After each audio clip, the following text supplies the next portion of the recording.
Hi, I'm Siobhan Strawn, founder of WeLife Foundation. I'm committed to blessing the less fortunate, eliminating hunger in kids, and restoring faith to battered souls. Last year, we hosted our grocery giveaway where we blessed almost 300 families. We visited various high schools to kids on the lunch program, as well as held our annual Backpack Give Back event for back to school in the Baintown community.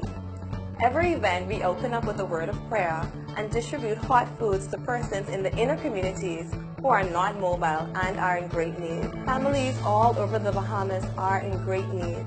Children are forced to go to school hungry and lacking the basic tools they need to succeed.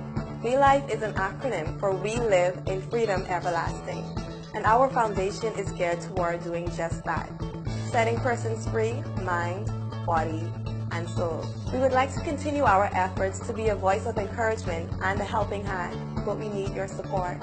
Learn all about ways you can give back by visiting www.welifefoundation.com or connect with us via Facebook and Instagram at WeLife Foundation. And remember, we don't just live, we life.